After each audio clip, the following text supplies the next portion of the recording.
ngi noonu tey nag dañuy waxtaanee lu am solo gan gi yegsi na Martine Kourouma ñi leen ko doon wax ci première partie bi Martine maa ngi lay nuyu. maa ngi lay fay Fati. Martine nag Kourouma ak moom suñu histoire dafa yàgg je crois que notre première rencontre date de 7 ou 8 ans. Ça fait 9 ans. 9 ans, exactement, oui. À l'université Cheikh Anta Diop de Dakar. Exactement. Où, Martine, elle était encore beaucoup plus jeune, mais toujours aussi belle. Martine. On se rappelle la version 2, je crois, de Yeolen. C'était cela. Oui. En tout cas, nous sommes ravis de te retrouver. Je suis heureuse de voir cette jeune femme que tu es devenue, hein, pleine d'ambition, toujours aussi belle et intelligente. Elle est devenue sociologue entre-temps. Oui, Martine Kourouma avec Joachim. Oui. Il est où actuellement? Joachim il est au Darfour en mission. Léo Darfour en mission. Oui. ñu bokk ci Pupilles de la Nation ni ñu koy waxee seen ay wayjur ñoo génn àddina ci bateau le Joola 18 ans après taxaw seetlu bi Chérif ñu ngi ko doon wax góom la boo xam ne du wér bi ñuy seen wayjur yi dem Martine misaal la elle était très très très jeune. Oui, oui, bon, triste souvenir la muy nuit du 26 au 27 septembre 2012 la woon. Muy gaal gi nga xamante ne kon moom mooy bateau le Joola de retour de Ziguinchor doon ñëw ci yoon bi nag mu daal di fay suux muy loo xamante ni kon duñ ko fàtte sànq rek bi ngeen di def rappel bi ñu ngi doon wax ne mooy catastrophe maritime bi gën a jéggi dayoo ci àdduna bi. loolu nag fii ci Sénégal la xewe 18 ans après ëllëg incha allah soxna Martine ci la ngeen di wàcc ngir rek amal kon fàttali gi ak ñaanal way dawli yàlla yërëm leen ba léegi ñun sax dañ ci profité daal di koy def ci contexte bi. Fatou mi ngi koy wax nga bokk ci Pupilles de la Nation ndax ñàkk ci say wayjur. Est-ce que mën nga ñëw fàttali waajur yu góor wala jigéen kan nga ci ñàkk donc da ngeen may jéggal ma changé tuuti wax ji parce que terme pupille dafa am terme orphelin dafa am. Pupille moom mooy moins de 18 ans. Orphelin moom mooy laal ñëpp ñi nga xam ne ñoo perdre seen waajur yi ci Joola maanaam njëriñ. donc man maa ngi perdre sama waajur bu jigéen. te ba muy am maa ngi waroon am fukki at ak benn. ci ban catégorie nga bokkoon. donc bokkuma ci pupilles yi. parce que boo leen xoolee ñu ngi créé office national des pupilles de la nation en 2012 ci veillu élection 2012 yi. donc boobu man amoon naa 18 ans ba pare. ci orphelin yi nga orpheline nga. ci orpheline laa bokk. mais waroon nga bokk ci pupilles yi parce que boobu tu n'avais pas encore 18 ans. effectivement bu muy am waroon nañu bokk mais boo leen xoolee ci pupilles yi ñu kii orphelin yi ñu recensé était 1900. te ci 1900 yi 700 et quelque rek la ñu jël donc mën nañ ne un tiers bi rek la ñu jël en charge. te bu ñuy def ñetti décret yi bu ñuy génn bi mujj bu ñuy génn en juin 2015. amoon na ñu nga xam ne ils étaient encore mineurs mais amaguñu 18 ans waaye dugguñu ci décret bi ba léegi. normalement dafa waroon am ci yoon c'est ça dafa waroon loolu xeexu leen ko pour ñu jubbanti njuumte googu. donc boo leen xoolee damay fàttali tuuti ponc yi nga xam ne waa comité de direction du musée mémorial la Joola ci la ñuy wax saay su ne depuis ay at comité bi ñu ngi koy créé ci 2007 donc 2007 ba léegi ponc yooyu ci la ñuy xeex mais ba léegi amaguñ ci gain de cause. mooy faire du 26 une journée de souvenir la prise en charge des orphelins et des rescapés. Musée mémorial bi le renflouement du bateau ak la justice. te boo leen xoolee ci ponc yi yëpp ma wax maanaam juróom ponc yi ñaar lañ ci xaw a am lu ndaw rek waaye bëriwul. mën naa ne lu ndaw la ku nekk ak nu ngi koy jàppee la. donc côté musée mémorial bi Dakar lañ ko doon laajtee ñu jox ñu benn terrain Ziguinchor def nañ pose première pierre bi il y a 7 à 8 mois mais ba léegi amul avancé donc ñun ñu ngi laajte ba léegi duplication du même musée mémorial parce que on a bien dit musée mémorial maanaam du pour rafetal rek. am na lu ñuy njëriñ. nekk lieu de souvenir. du lieu de souvenir rek pour yeete la. jàngal parce que Joola mooy li nga xam ne dañu war a xeex bu mu amati biir àdduna. man tout le temps su ma waxee damay dellu ba 1914 Titanic. même Titanic ñoo gën a sauver ay nit que ñun. même Titanic en 1914 bi nga xam ne période première guerre lañ nekkoon ñoo ñu gën a am ay moyens pour jàppale. c'est vrai. c'est vrai à chaque fois sooy soulever sooy waxtaan loolu dafay xaw a tiis ku nekk xam na li ngeen dundoon mais daf si baax aussi ñu fàttali peut-être yenn souvenirs tu avais 11 ans Martine yaa ngi woon Ziguinchor yaa ngi woon Dakar ça c'est ndax mën nga dellu si waat un peu rek ci. donc delluwaat ci journée bi donc c'est pas quelque chose de si difficile. Ouais. parce que j'étais assez jeune mais assez consciente donc maa ngi woon Dakar. sama kër nijaay laa demoon vacances parce que sama yaay bu muy dem dafa àndoon ak rakkam bu jigéen moom rek la amoon comme rakk bu jigéen. ñoom ñaar ñëpp waaw ñoom ñaar ñoo àndoon. léegi man sama rakk bu góor doomu sama tante bu jigéen ba ak rakkam bu góor dañ nekkoon vacances sama kër nijaay donc dañ toog nii un vendredi matin temps boobu amuloon y a pas beaucoup de téléphone portable donc fixe bi dafa commencé sonner une fois mu continuer toute la journée muy sonné arrêté wul comme dëj bu amee rek nit ñi dañuy ñëw ci kër yi après waa koñ bi yëpp ñu commencé ñëw ñun fu ñu nekkoon mais on se demandait lan moo xew mais kenn duñu tontu bu ñu bëggee jàpp journal ñu tëb fee changer defal ñu dessin animé mel leen attends vous vous contredisez tout le temps bu ñu seetaanee dessin animé ngeen nañ ñu regarder les informations tey ñu bëgg a regarder les informations ngeen nañu vous ne regardez pas ñu tëj ñu toute l'après-midi dans la salle à manger ñu koy nëbb pendant une semaine yàlla def ma dem leetu ji parce que on essaie de nous dire que seen yaay yi ñu ngi ñëw dañu am retard dinañ yegg ci dimanche donc en ce moment là dañ doon def démarche yi di chercher corps et tout ma demoon leetu ji ñu teg TV5 ci laa toog ma xool j'ai vu que ma gis ancien président mu génn ci bateau bi ak 2 enfants qu'est-ce qui se passe je me dis ah ok ma gisaat beneen tableau ñu affiché ay visages avec des personnes blessées quelque chose comme ça donc dans mon cœur je me disais que peut-être sama yaay faisait partie des rescapés que sama tante aussi faisait partie des rescapés donc bi ma ñëwee j'en ai parlé à ma cousine ñu commencé di jooy ma ne ko mais on peut arrêter de pleurer parce que mën nañ am espoir gis naa benn tableau tey daa mel ni seen naa fa seen kanam xam nga yaakaaru xale rek dafa fort donc après la ñu xaar ba jeudi bi 8 jours après le soir ñu woo ñu réunion familiale ne ñu lii moo xew seet nañ koor yi ba sonn mais c'est comme ça après on n'a pas trouvé ci càkkute fii nag wax nga ci sànq mbirum justice loolu moom gis nga fii ci Sénégal mbir moom classé nañu ko même ci bitim réew français ci desoon ci espoir ñu classé ko est-ce que kon yéen am ngeen yaakaar ni justice dina am étant donné que dossier classé la bon du ma ne classé dañu ne classé sans suite non lieu la ñu wax suma juumoon waaw moo tax ñu teg ko fa non lieu parce que dañ jël responsabilité bi teg ko ci commandant de bord parce que dañ ne le seul responsable c'est le commandant mais man jàpp naa ni que tôt ou tard justice dina am ci naka tant que y aura vie mën naa xëy nekk ministre de la justice qui sait et le dossier dama koy ubbiwaat damay def comme président Ablaye Wade moom mi ubbi woon dossier maître Sey bi après des années je peux le faire et c'est un combat pour man c'est un combat ça continue dara boo ko gëmee da ngay dem jusqu'au bout Ousseyn Abré mu ngi fii ñaata nit la rey combien d'années plus tard lañ def justice donc je crois justice moom dina am parce que yàlla moo yor lépp bu dul justice fii justice divine man gëm naa ko parce que ci wàllu justice boobu demoon nañ ba benn moo France lan amoon yaakaar parce que demoon nañ ba gisoon foofu quand même tribunal boo ubbi fa kii ba toppoon mandat d'arrêt yi nga xamante lancé woon nañ ko ci ay autorités fi nekkoon ancien premier ministre Mame Madior Boye y avait aussi ñoom Sambou ak ki nga xamante ne mooy Sakho bi yore woon wàllu transport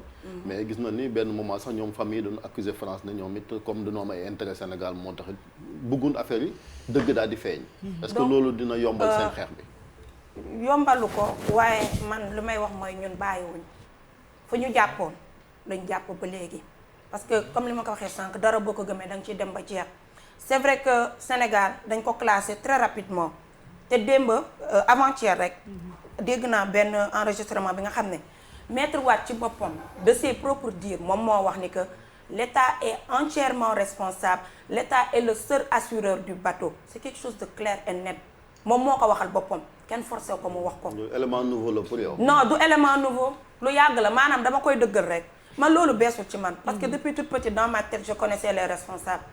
mais justement sax man fa laa doon jëm ak yow sax yëf yi bi muy am yaa ngi am 11 ans est-ce que période boobu yow nga commencé am sentiment bi ngay dund nii xam ñi nga xam ne ñoom ñoo nekk derrière ce drame là wala au fur et à mesure ngay dem. di gën a am conscience di gën a xam di def ay recoupement. donc au fur et à mesure may màgg may def ay investigation parce que bateau bi daf maa yee ci lu bëri c'est vrai xale laa woon mais dafa gën a diriger man samay études. ci lan laa gën a bëgg a nekk ci lan laa gën a bëgg a liggéey. donc am na détermination. par rapport ak man filière bi ma choisir université. parce que boo xoolee ci bateau bi. y a beaucoup de cas sociaux lu ñu woowee cas sociaux mooy nit ñi nga xam ne amuñ kenn ku leen jàppale seen soutien de famille la ñu perdre man ci loolu laa yëngu parce que je m'identifie à ces personnes. am dund nga ay jafe-jafe bëri na ci gisoon nañu aussi wàllum indemnisation ñenn ñi ne encadrement bi peut-être boo ci dédoissé est-ce que yow jàpp nga ni yéen après ce drame là am ngeen bénéficier ngeen encadrement bi ci waroon am mooy suivi psychologique suivi moral suivi financier. maanaam suñ ko waree tënk ñu ne daal suivi psychosocial amul loolu benn la. parce que su ma nee amul. liggéeyu office des pupilles de la nation. c'était de faire un suivi psychosocial. Quand on parle de suivi psychosocial on parle de suivi juridique judiciaire. suivi médical. réinsertion socio-éducative réinsertion socio-professionnelle.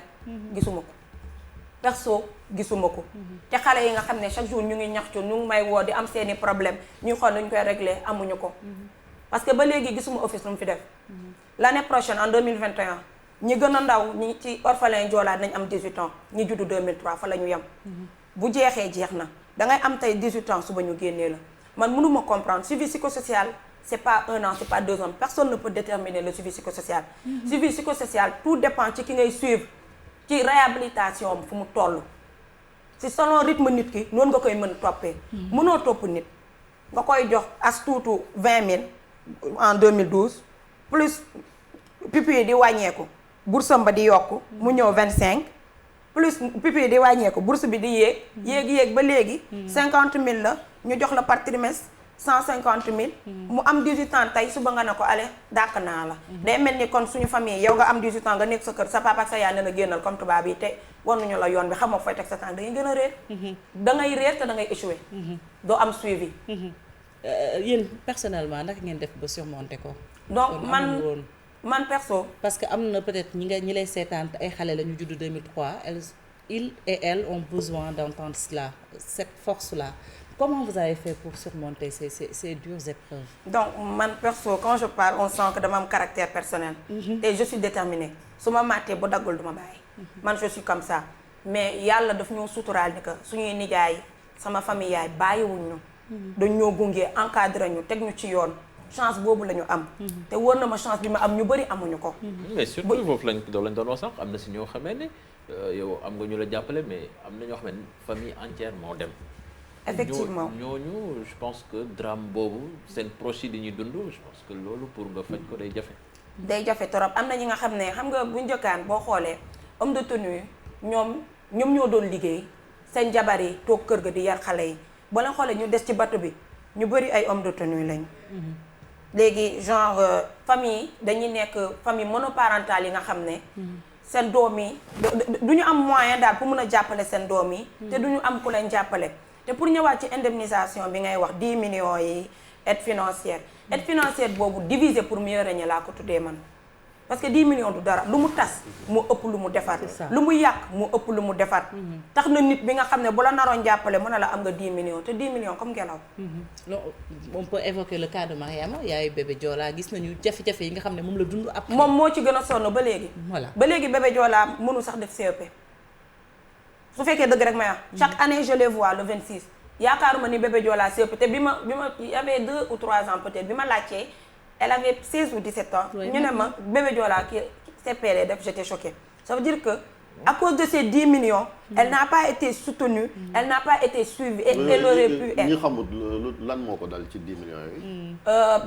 bébé Joola maanaam yaayam était la seule femme rescapée du Joola et elle était en état. comme que waa yéen la xam na ndox lébu la. ba pare en plus le fait qu'elle soit enceinte moo favoriser le fait mu diig. La grossesse a été sauveuse je dirais pour elle. sa grossesse l'a sauvée kon bébé Joola moo ko sauvé waale boppam. elle est née ñu tuddee ko bébé Joola Mariama a été indemnisée Chérif comme yeneen rescapés yi. mais elle n'a pas pu gérer l'après. bateau la Joola gis nañ ko mu dëkk ci kër tabax bi mujjul egg c'est compliqué sa situation. Non, en fait, elle n'est pas la seule. Oui, en fait pression sociale bi la parce que elle ce qu'elle a vécu c'est son milieu qui l'a oppressée. En fait le fait que mu rescapé elle est la seule femme bët yi dafa tegu woon ci moom donc am na li nga xam ne dañ lay tam dëmm te nekkoo ko te comprendre ñu am na yi nga xam ne c'est scientifique yi nga xam ne yàllaa koy maye yàlla bu nee stigmatisation da cee am bëri na am na ñu nga rescapé yi nga xam ne pendant des années teguñu seen tànk seen dëkk parce que seen waa dëkk yëpp a des ci bato bi ba mu des ñoom ñemewu ñu teg seen tànk ci dëkk bi dafay mel ni ñoom moom waruñu rescapé daal. wala yàlla du dogalu yàlla. day mel ni ñoom ñoo décidé ñeneen ñi dem ñoom ñoo des alors que benn instant. dañ jàpp ni que yàlla mooy choisir kan moo dem ak kan moo warul dem. Charles oui. non pose la question mooy comment les Sénégalais mën nañ toog ba na am conscience am lâcheté citoyenne pour qu'il n'y ait pas de procès. C'est-à-dire qu'il y a une lâcheté citoyenne qui ne dit pas son nom. 44% des Sénégalais ont moins de 15 ans. Plus de 50% des Sénégalais ont moins de 18 ans. Donc ils n'ont pas connu le bateau de Joola. Concerné mooy ñu ci des. Vous imaginez ce que ça veut dire. Donc il y a une lâcheté qui ne dit pas son nom. Il y a 50% de Sénégalais qui portent sur eux le poids du Joola et il va falloir qu'ils l'assument. surtout man fi may ñëw ak yow tamit bokk na ci problème mu renflouement bateau bi ngeen di faral di laaj mais question wu dafa mel ni ñemewuñu ko épave bi peut-être que dafa am ci biir yoo xamee ni gars yi bëgguñu ko gis bëgguñu ko laal nu mu fa demee noonu. côté renflouement mi xam nga dañu ne que après les recherches. te après lu ñu jotoon a gis les différents rapports. dañu gis ne que bateau bi amuloon droit aller en mer maanaam bateau bi n'était pas en disposition de naviguer. mais quand même l'État mu bàyyi ko mu dem pour répondre à une promesse politique loolu c'est la première chose. deuxième chose ñu ne bateau bi benn moteur la doon doxee te bateau bi nga xam ne ñaari moteur la war a doxee bu doxul ñaari moteur day dëng. dafa du équilibré tout le monde a vu cette photo bu amoon bateau yi nga xam ne équilibre lay dawee bu amee benn moteur day def nii. c'est ça. équilibre ñëpp a ko mën. côté bii bu ëppee côté bee c'est normal que mu dëng. léegi ñu ne bateau bi bu muy laaj ñaari moteur dafa fekkoon avion président bi di laaj ay millions bateau bi di laaj 500 millions kii bi di laaj ay milliards. ñu président bi ne amul ñu jël 250 millions jox ko pour benn moteur bateau bi. ñu ne aller avec ce moteur. te pourtant y a une société Veritas bu nekk ci VDN bi nga xam ne def na benn rapport bi gelé jusqu'au bout on a dit que le bateau mënul dem ci géej bi ça c'est la première chose. la deuxième chose bateau bi normalement su fekkee dafa chavirer les canaux de sauvetage sont faits de telle sorte que bu incliné rek canaux de sauvetage yi day wadd mais là c'était autre chose les canaux de sauvetage étaient barbelés avec du fer ba de telle sorte bu bateau bi mën na incliné na ba dëpp te benn waddul benn canaux waddul benn gilet waddul. te bi mu amee bi mu suuxee aussi même sauvetage yeeg alerte bi yéex na. non alerte bi man je me dis que mënu ma ne que c'est mon bateau je suis le Sénégal xam nañu bépp bateau bu dem wala bépp avion bu dem y a les GPS y a les radars quand tu perds le radar du bateau tu sais que le bateau n'est plus visible il y a quelque chose qui se passe donc il y a des alertes qui sont là on n'est pas bête. Mais c'était dans les eaux territoriales gambiennes. Même si c'était territorial gambien, je pense que le Sénégal est assez équipé dans ce domaine. Wow, mais il faut des autorisations gambiennes. Non, pas question d'autorisation, mais c'est ton trajet bi day wax ko ak itinéraire bi quoi pour ñu trajet bi. L'itinéraire doit être visible. Liaison Dakar-Ziguinchor la. bu quitté yaa ngi koy gis muy dem. soo ko gisatul xam nga il y a des considérations sécuritaires et moi je pense qu'on est assez en paix avec la Gambie pour que côté boobu ñu mun ci am visibilité même si c'était dans l'océan man li ma mënul comprendre c'est que bateau bi suuf 23h et quelques en 5 minutes bateau bi dëpp Sénégal toog ba vendredi dans l'après-midi et puis il y avait des gens qui vivaient jusqu'au lundi man am na ñi nga xam ne seen papa mu ngi woon ba ci bateau bi ba dimanche ñu koy woo muy décrocher téléphone am mais comment ça peut faire mal yow nga xam ne sa waajur mu ngi ci bateau bi amul kenn ku ko jàppale am na sa dégg naa benn waay il était ci état bi doomam daf ko bind message ne ko pourquoi vous venez pas me sauver parce que pour sauver son fauteuil il a laissé sa fille mourir ça veut dire que yow pouvoir moo la gënal bi li nga jur wala sa deret man yaakaar naa ne benn alal gënaluma man li nga xam ne moo jóge ci man wala maa jóge ci moom maanaam li nga xam ne moom laa am. J'admire ta force. Ouais. Ouais, c'est compliqué hein mais moom ma ne ñi doon communiquer ak seeni doom yi nekk ci biti xanaa ñooñu épave bi moo leen emprisonné woon j'imagine. non en fait du épave bi moo leen emprisonné woon xam nga boo jëlee scientifiquement dëppal pot waaw boo dëppee pot ci ndox am na bi fi nga xam ne ndox bi dafa gaaw a dugg mais côté cuisine bi ñi nekkoon ci cuisine bi ñu bëri man le plus jeune des rescapés il avait 12 ans fu mu nekk nii il a changé complètement d'identité bëggul sax dégg wax Joola bu déggee Joola ça bascule toute sa vie. Comment qu'est-ce qu'il est il est devenu? traumatisé. Il travaille je le connais personnellement mais il ne veut même pas en entendre parler moom bu mu expliquer moom nee ne dafa am lu mu jël mu toj ko ci benn mooy kiiwu cuisine yi fa la jaar te bu muy génn fii yam yëpp dafa daggoon mais dafa ndawoon il était avec ses frères am yi des na mais moom dafa génn mais quand il m'expliquait je savais que ndox bi dina jël temps balaa muy dugg ci yenn côté yi loolu moo taxoon ñeneen yi ñu doon dund ba léegi ñuy dóor ñii di gratter mais imagine loolu yow nga ñëw di nga ne da nga ñëw sauver nit nga dégg ñuy dóor ñuy gratter di crier tu ne les sauves pas est-ce que yow bu nekkoon sa mbokk fa ne doo def yëpp pour sauver ko man c'est tout ce qui me choque loolu moo tax am na ku ma ne yow quand tu parles du Joola tu pleures pas ma ne ko j'ai pas besoin de pleurer parce que j'ai pas besoin de pitié j'ai besoin de justice j'ai besoin que les gens agissent c'est le minimum. soxlawu ma ñu ne ma ay yow ku mu perdre yaayam ay yow ndeysaan xale la woon soxlawu ma ko daf may delloo gannaaw man lu ma jëmal kanam lay wër maanaam que ñu jël dossier bi fu laal ko wax na sànq lu am importance on ne parle pas du Joola dans les écoles et on nous apprend l'histoire de la France des États-Unis la colonisation l'URSS pourquoi on ne parle pas du Joola ça devait être une honte. sànq yaa ngi naan Martine que yow tu as bénéficié non elle est brave tu as bénéficié du soutien de ta famille am na ñu ko dund tey par exemple Martine ñoom à leur niveau orphelins yi wala peut-être les familles des victimes ñi nga ci xam yan problème lañ gën a jànkonteel.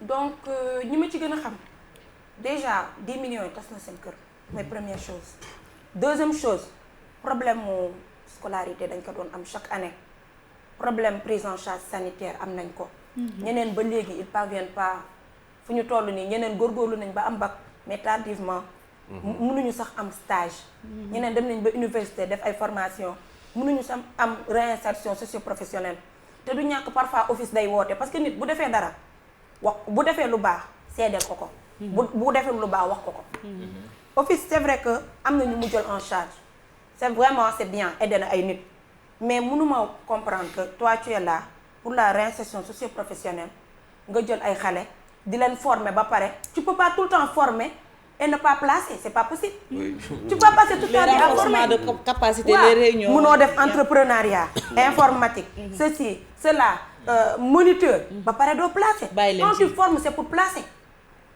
C'est pour aider quand même, accompagner. C'est vrai, je pense que j'ai même dit, Martine, souvent xam nga ay catastrophes yi suy am surtout ci wàllu avion yi jamono dañ ci def ay enquêtes tiré ci ay leçons ba navigation aérienne bi gën a sûre fii nag bateau bi je sais pas ndax cause yi enquête bi wane na lépp li andi.